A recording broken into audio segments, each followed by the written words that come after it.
തുളസി ഉണങ്ങിപ്പോയി, ഇലകളൊക്കെ വന്ന് തുടങ്ങിയിട്ടുള്ളൂ. നീ എന്തിനാ ഉള്ളിയെടുക്കണത്?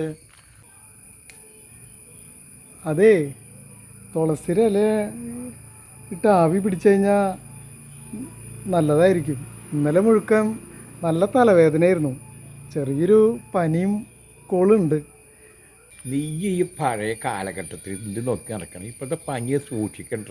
മെഡിക്കൽ ഷോപ്പിൽ നിന്ന് ഒരു പാരസെറ്റമോളും വാങ്ങിച്ച്, അപ്പോൾ അതങ്ങോട്ട് കഴിച്ചു കഴിഞ്ഞാൽ നാളെ ഉഷാറായിട്ട് പണിക്ക് പോല.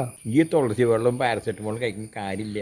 നീ ഡോക്ടറെ കാണ്. കാലഘട്ടമൊക്കെ മാറി. ഇപ്പോൾ ഏതെല്ലാം രോഗങ്ങൾ വരുന്നത്. നീ പേപ്പർ വായിക്കണില്ലേ, ടി വി കാണില്ലേ? ഈ ആ കോടാലി ആസ്പത്രിയിൽ പോയി ആ ഡോക്ടറെ കണ്ട് അങ്ങോട്ട് മരുന്ന് വാങ്ങിച്ച് കഴിക്കുക. അല്ലാണ്ട് ഈ വെറുതെ പണ്ടത്തെ കാലത്തെ ആ പറഞ്ഞ പണ്ടൊക്കെ മതിയായിരുന്നു. കാലഘട്ടമൊക്കെ മാറി.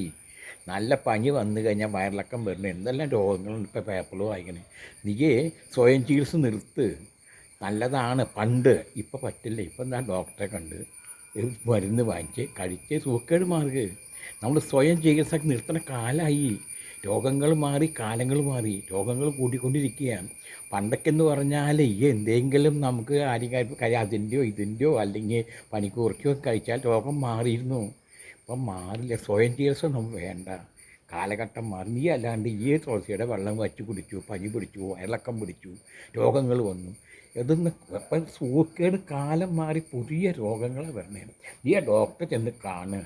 ചേട്ടൻ പറഞ്ഞപ്പോഴാണ് അതിൻ്റെ ഗൗരവം എനിക്ക് മനസ്സിലാവണേ. എനിക്ക് നിന്നോട് പറയാനുള്ളത് സ്വയം ചികിത്സ ഈ പൊടിക്കൈക്ക് വേണ്ട. ആ എല്ലാവരും പറയുന്ന കാര്യം എന്താ അറിയോ? അസുഖം വന്നു, ഡോക്ടറെ കണ്ടു, അങ്ങോട്ട് അതിൻ്റെ പരിശോധിച്ച് മരുന്ന് എഴുതി തരും. ആ മരുന്ന് കഴിക്കുക. അല്ലാണ്ട് ഈ പൊടിക്കൈ വെച്ച് മരുന്ന് നോക്കി നടക്കണ കാര്യമില്ല. നിന്നോട് എല്ലാവരും പറയാനുള്ളത് ഡോക്ടറെ കണ്ട് മരുന്ന് വാങ്ങിച്ച് കഴിക്കുക, രോഗം മാറുക. അല്ലാണ്ട് ഈ മരുന്ന് കഴിച്ച് വയറിളക്കവും പനിയും വന്ന് കൂടി കാലഘട്ടമൊക്കെ മാറി. അല്ലാണ്ട് എനിക്കൊന്നും പറയാൻ പറ്റും. നിൻ്റെ ഇഷ്ടം പോലെ ചെയ്യേ. എന്തേലും തലവേദന കൊണ്ട് മാറണില്ല, എന്തേലും ഡോക്ടറെ പോയി ഒന്ന് കാണാം. എൻ്റെ തീരുമാനത്തിൽ നീ വില കൽപ്പിച്ചു. അതുകൊണ്ട് നീ പോയി ഡോക്ടറെ കാണും. അത് ഏറ്റവും നല്ലത്, നല്ല കാര്യം. എന്നിട്ട് മരുന്ന് കഴിക്കാം. നിൻ്റെ തീരുമാനം നല്ല തീരുമാനമാണ്. അത് രോഗങ്ങളില്ല, സന്തോഷം ജീവിക്കാം. പൊടിക്കൈ എടുത്ത് മരുന്ന് ചെയ്യണ്ട. നല്ല തീരുമാനമാണ്, അങ്ങനെ വേണം. അതാണ് നല്ലതെന്ന് തോന്നണേ. രോഗം വന്ന സ്വയം ചികിത്സ നിർത്തുക. അത് ആപത്തിലേക്ക് പോവും. അതെനിക്ക് പറയാനുള്ളൂ.